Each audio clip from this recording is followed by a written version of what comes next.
Welcome to Allan Reports TV.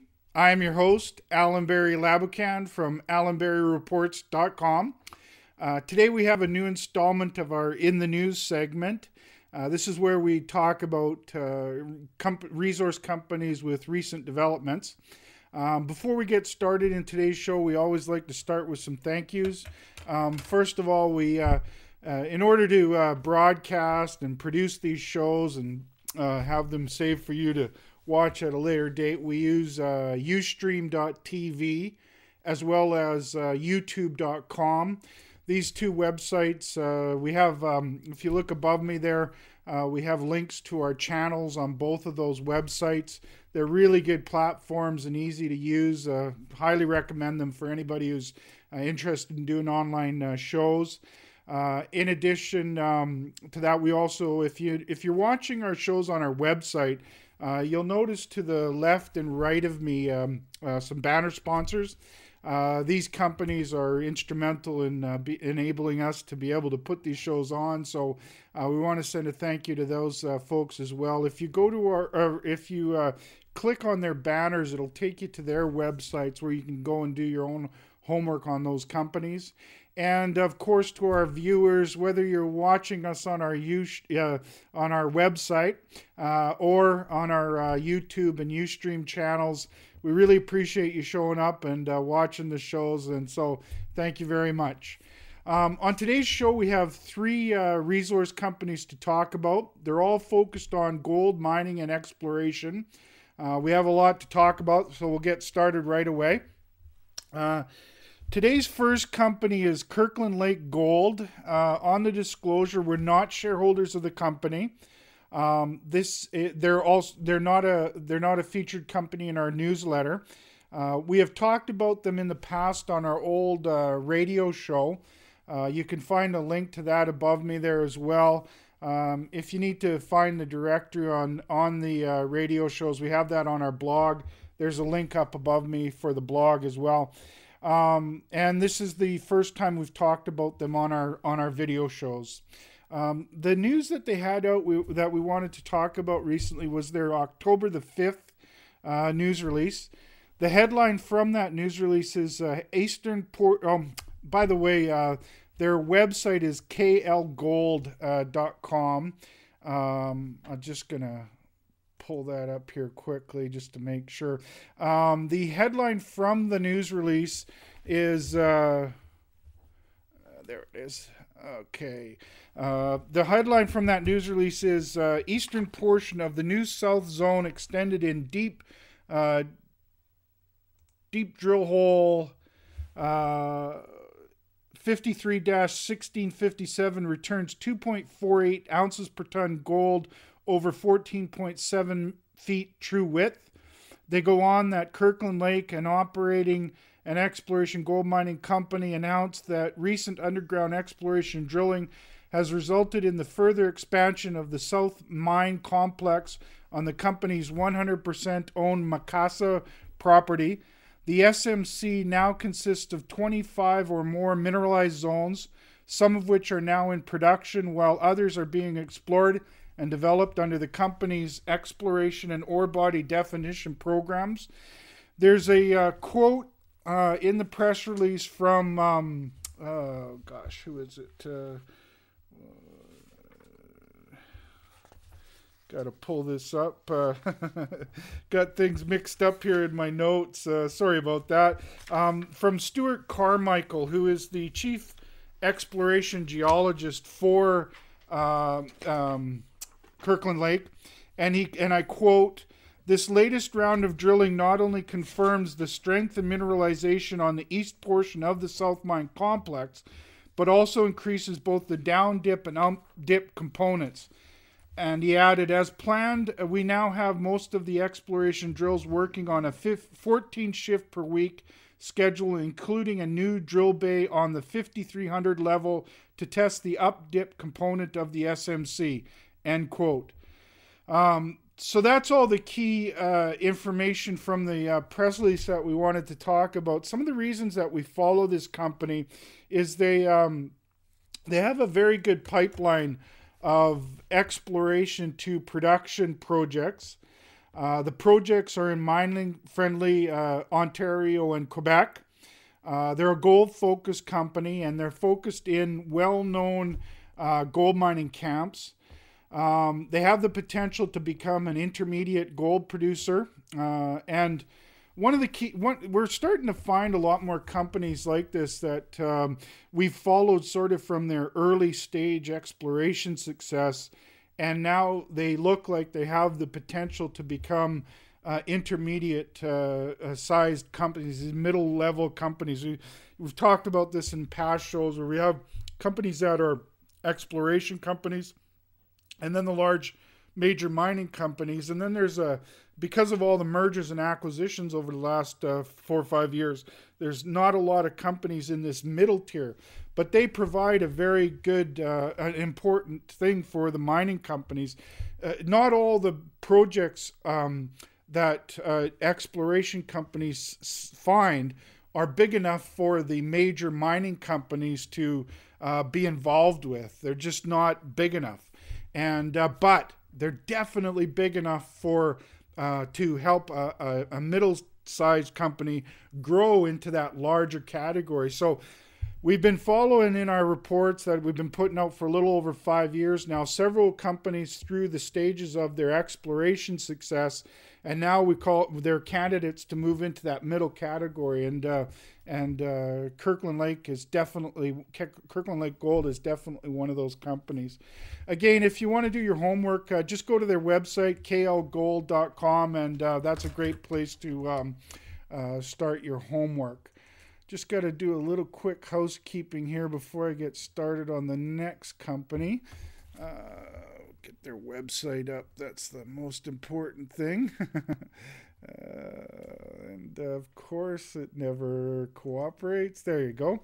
All right, so we'll get back here now. And the second company we're going to talk about today is Queenston Mining. On the disclosure, we're not shareholders of the company. They're not a featured company in our email newsletter. We have had them on a past show on our YouTube channel. That was September the 29th, 2010. If you go to that link above me there for the YouTube channel, just scroll down the right side of the page. You'll find all of our past shows and look for that one on September the 29th. Their website is queenston.ca. That's QUEENSTON.ca. So the headline from the press release is, the news that they had out recently that we wanted to talk about is from their October 7th, 2010.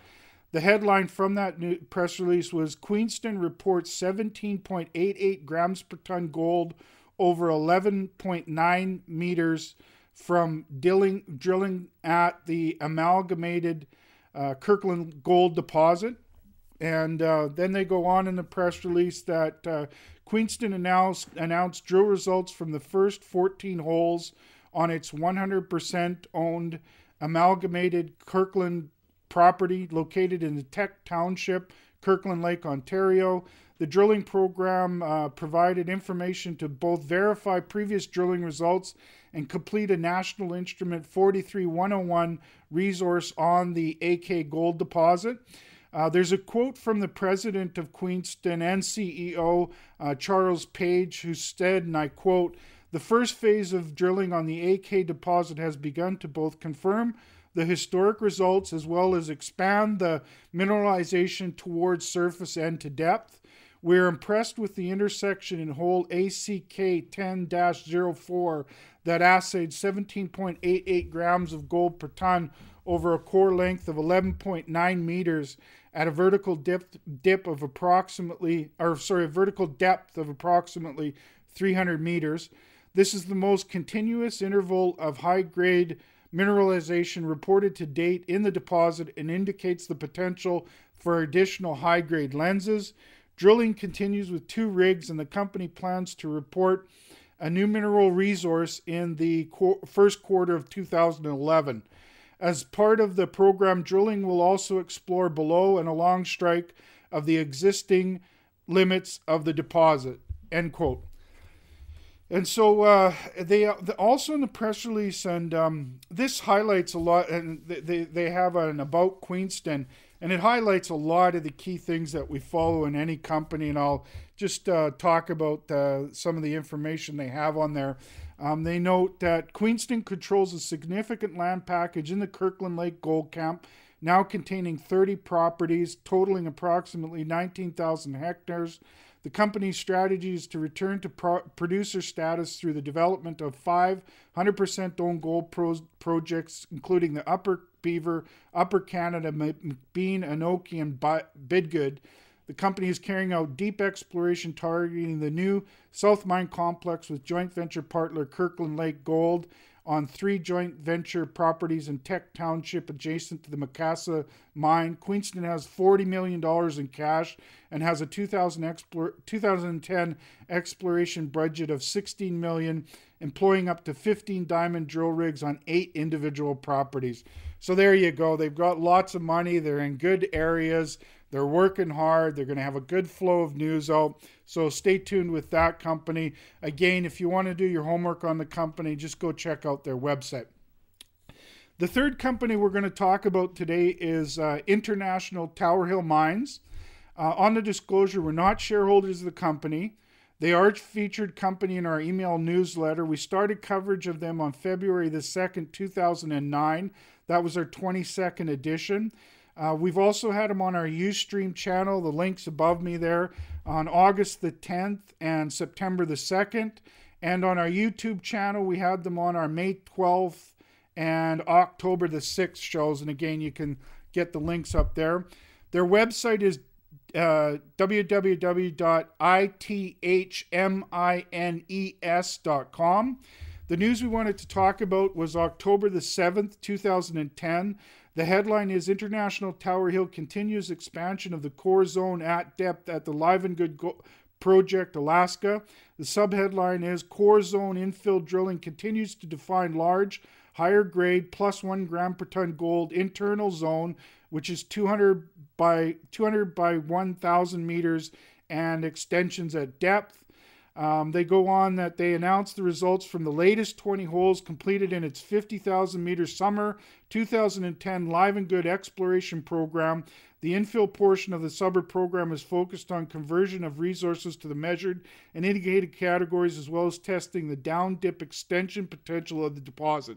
Then they had some highlights and other key information. You can find that on their press release. Some of the reasons that we follow International Tower Hills, they got a really great project up there at their Livengood project. They've raised a lot of money. It looks like it's got not only is it a multi-million ounce gold deposit, but it now also looks like they have the potential of bringing that project into production. So we really like what they're doing. And again, if you want to do your homework, just go check out their website. All of the companies on today's shows are very good candidates for a growing group of companies that we're following, and we're following them for their potential to move into that middle tier mining category. Again, we think that this there's a need for more companies in that category, and it creates a lot of opportunities. So do your homework, check out their websites. That's a wrap on today's show. But before closing, we'd like to stress this show and our reports are for information purposes only. We aren't making buying or selling recommendations. It's important for you to do your own research and speak with your financial advisors before making any investment decisions. We're always trying to grow our audience. If you can help us out by sending out an email, calling your friends, letting them know about our show, we'd really appreciate that. We also really appreciate you coming to watch the shows. We know that everybody's busy, and we really appreciate you taking your time to watch the shows and help us get the word out about the shows. Our next show is going to be another In the News segment, and that we're scheduled to have that out tomorrow. And we'll be discussing a new group of resource companies with recent developments. So we hope you can join us for that show. You can find all of our work on our website at allanberryreports.com. Thanks again for tuning in, and have a great day.